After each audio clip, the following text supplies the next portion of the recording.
Oi, hoje eu vou me dirigir diretamente aos canais que marquei na descrição, porque estou com a sensação de que tem um elefante na sala e eu preciso tirar ele de lá. E como eu ainda não sou um youtuber profissional ou alguém dessa área de comunicação, eu vou fazer isso do jeito que eu posso, que é esse aqui que você está vendo e ouvindo. Caso algum dos canais tenha, de alguma forma, por assim dizer, né, se assustado com os vídeos ou abordagens que eu fiz, saibam que não há motivos para isso, no sentido de que talvez estejam imaginando que eu seja algum movimento político ou adversário que queira a sua destruição ou o mal. Não, não é nada disso. Eu sou sim uma pessoa comum do povo, no sentido de que não tem maiores poderes de decisão sobre o coletivo e que traz ao YouTube suas dúvidas, seus questionamentos, suas angústias e suas crenças numa relação direta de confronto com os discursos que vocês mesmos publicam.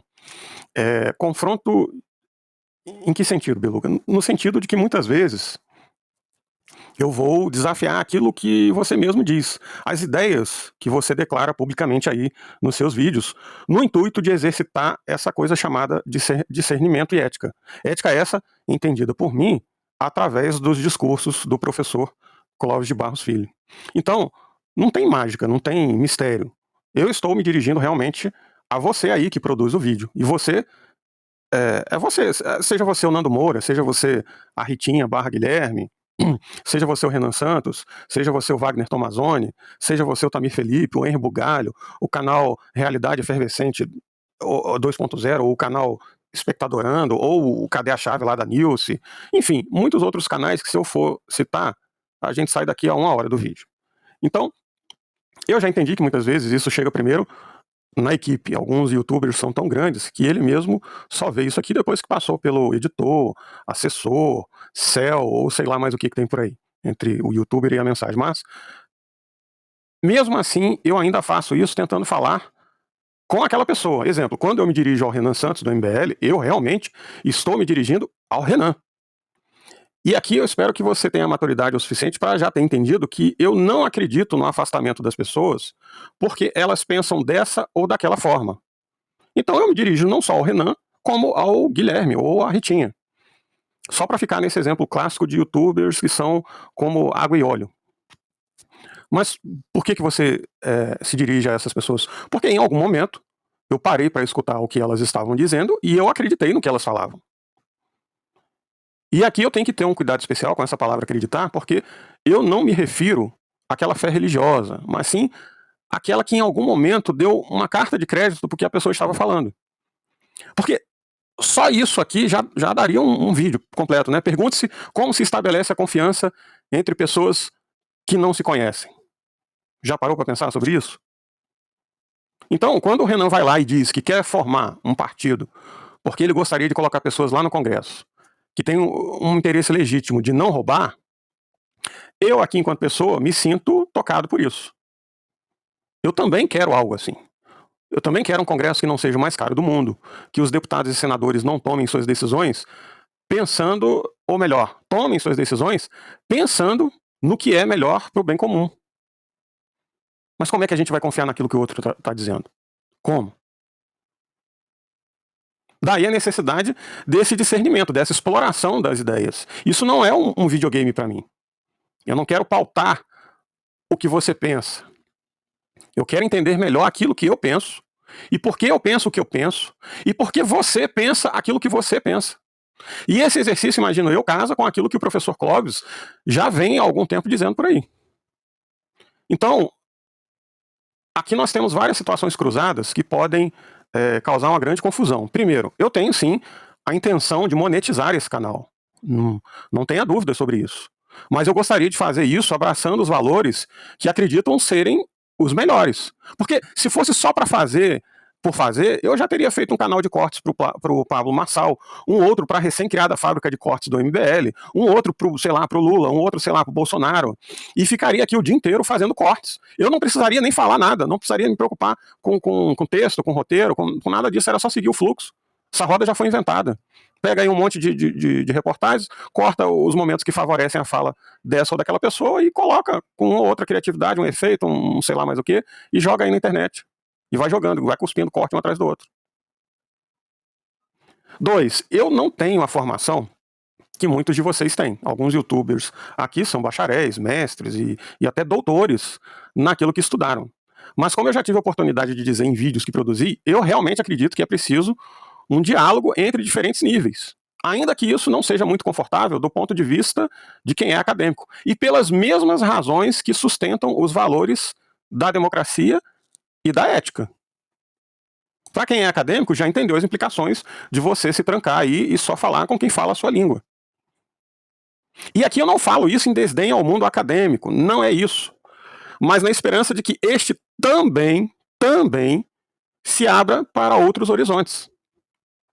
E isso, inclusive, recai no porquê eu sou contra o discurso que muitos proferem sobre QI 83 ou a ignorância do povo brasileiro. Não se trata aqui de ignorar o problema em si, ele existe, mas entender que não vai ser xingando o povo que isso vai se resolver.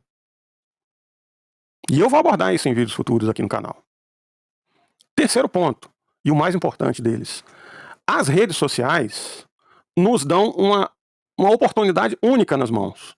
Eu, por exemplo, nasci num mundo que não existia internet. Você ouvia lá o que a Globo tinha a dizer, a revista, Veja, as páginas amarelas lá da revista, o jornal, e no máximo poderia escrever uma carta para o editorial dizendo o que você pensa, mas isso jamais seria publicado ou sequer lido, se assim a redação o desejasse.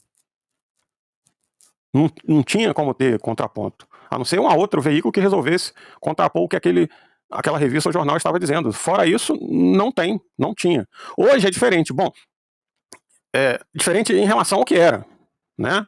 Não é, talvez, o ideal do que se imaginava do que o YouTube seria, né? Perguntar aí para o pessoal mais velho com 10 anos de casa, vai ver que a visão do que se esperava que o YouTube fosse há 11 anos atrás era uma e o que se vê hoje é outra. Então, naquele mundo onde eu nasci sem internet, eu jamais seria ouvido por quem quer que seja, a não ser o meu vizinho ou um parente, talvez o seu Joaquim da padaria. Mas aqui, eu tenho a oportunidade de lembrar a todos nós que fazemos parte de uma sociedade que pode sim desejar fazer diferente, que pode sim abrir mão dessa polarização que cega e corrói o que de melhor podemos oferecer. E eu não falo aqui de uma utopia onde o MBL, sei lá, irá abrir mão do que pensa, ou a soberana irá deixar de acreditar no comunismo. Não é isso. Vamos nos dar as mãos e todos ir pulando em direção ao arco-íris. Não é essa. A questão é recordar que a história não é feita só pelo ícone, pela figura emblemática. Ela é a soma de todas as nossas atitudes que podem sim visar um valor comum, um bem comum, deixando aquilo que nos afasta para ser resolvido pela ética, pela democracia. Eu vejo muita gente dirigindo aí esforços em nome, sei lá, do comunismo, para atacar pessoas comuns, que nem de longe seriam vistas por Marx como um burguês. Mas o pessoal da MBL também vê as coisas de um jeito que eu não vejo. Mas você já se perguntou sobre o quanto eles enxergam da mesma forma que você enxerga? No debate, por exemplo, entre o Kim e o Jones, eu não vou chover no molhado. Muitos canais já falaram e refalaram sobre isso. Né? Mas muitos deles estavam preocupados com o quê? Com o Fla-Flu. Quem que ganhou? Mas o que foi dito? O que foi perguntado? O que foi discutido? Quais as ideias estavam presentes no debate? Eu volto a repetir, não vou chover no molhado. Eu só quero chamar a atenção aqui de pequenos detalhes para ilustrar o ponto que eu estou falando. O Jones, por exemplo, ele chamou o acontecido em Brumadinho de tragédia. É lógico que ele não fez isso de propósito. Geralmente aquilo lá é tratado como uma tragédia, mas não foi uma tragédia, e sim um crime. Um crime provocado pela falta de ética, porque se a pessoa que toma a decisão sobre a barragem tivesse feito o que deveria, se o fiscal tivesse feito o que deveria, se a comunidade estivesse ciente dos riscos, ou seja, decisões que são tomadas em várias camadas da cebola, contrariando os interesses do conjunto. Será que se o sistema de produção fosse comunista, as decisões seriam diferentes, por exemplo? Nunca acontece crimes assim por negligência em países vistos como sendo países mais socialistas ou comunistas. Então aquilo lá, em última instância, não tem nada a ver com o meio de produção. São pessoas que assumiram a responsabilidade ou assumiram o risco de matar. É como você entrar num carro bêbado. Eu não tenho a intenção de matar. Você está assumindo o risco de matar alguém quando você entra num veículo alcoolizado. Então, quando eu deixo de fazer aquilo que é necessário fazer para a barragem não romper, e eu escondo isso em relatórios, e eu compro o fiscal para ele não relatar que o negócio está em risco ali, eu estou assumindo o risco de afundar uma cidade inteira debaixo da lama. E isso não tem nada a ver com meio de produção, isso tem a ver com uma decisão que passa pela moral, que passa pelo caráter, que passa pela ética.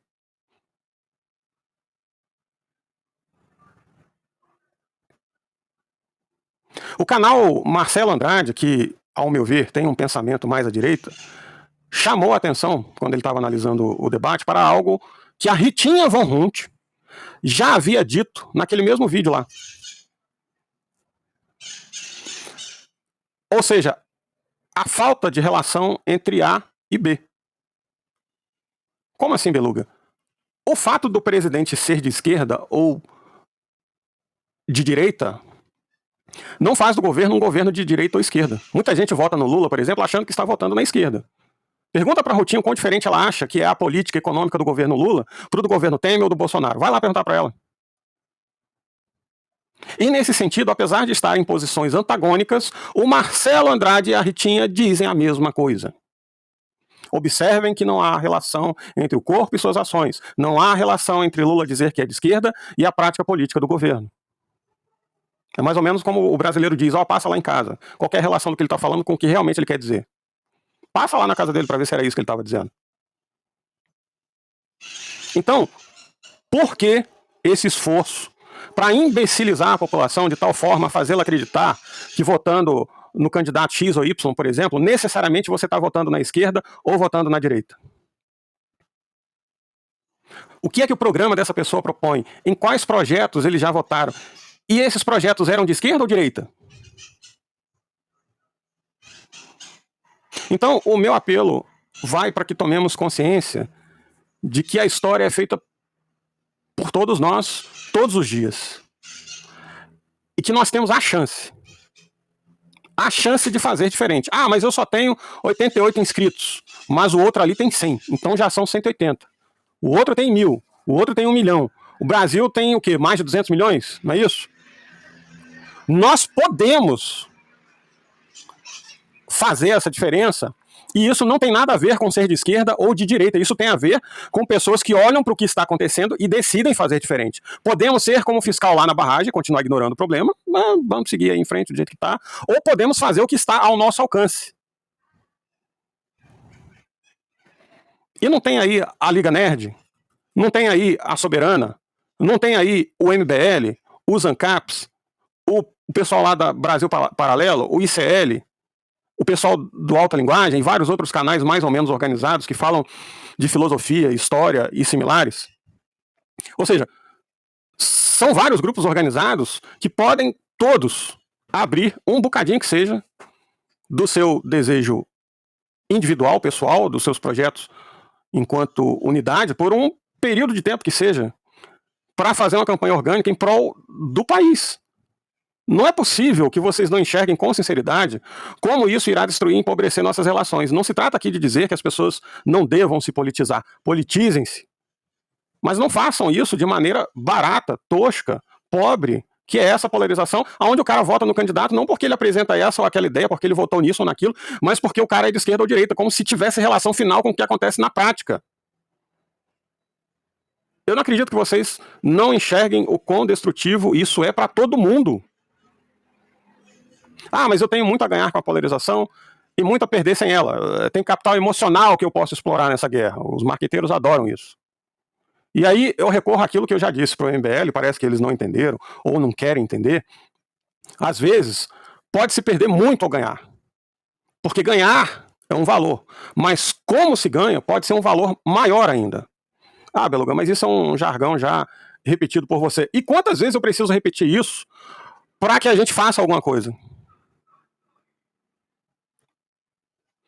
Nós podemos sim ser uma sociedade melhor, um povo melhor, um país melhor, mas nós temos que admitir, assim como aquele personagem do filme O Voo, que nós temos um problema, não com a bebida, mas com a nossa incapacidade em lidar com as nossas diferenças e trabalhar coletivamente com aqueles de quem não gostamos para atingir o tal do bem comum.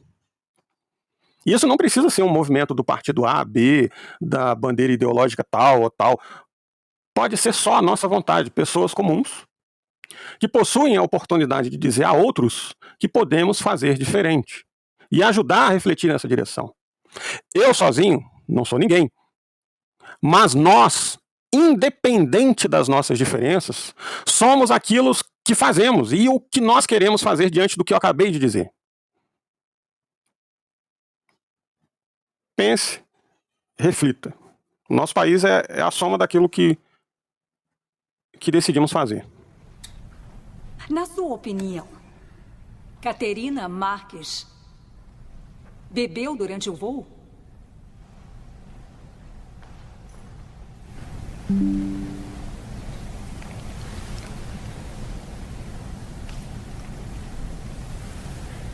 Pode repetir a pergunta? Na sua opinião, Caterina Marques bebeu durante o voo?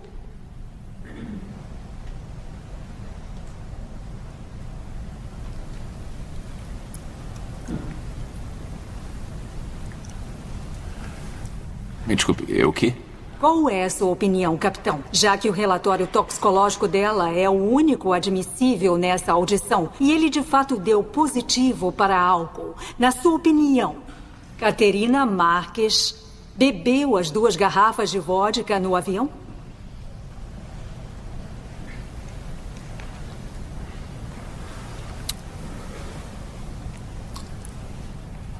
Ai, Deus me ajuda. Desculpe, Sr. Whittaker, eu não ouvi o que disse.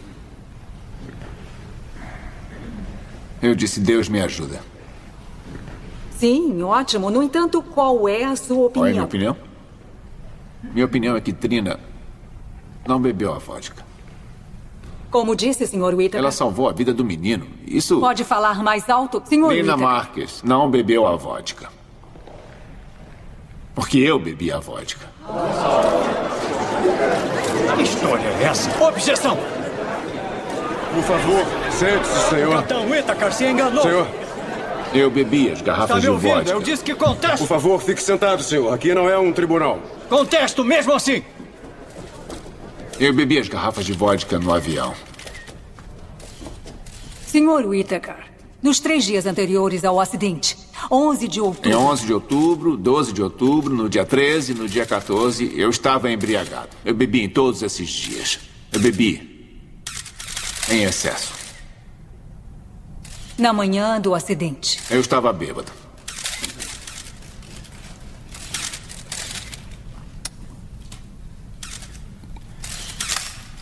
Eu estou bêbado agora.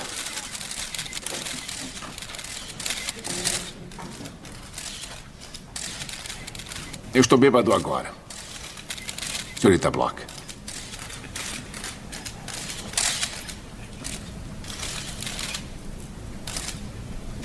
Porque eu sou alcoólatra.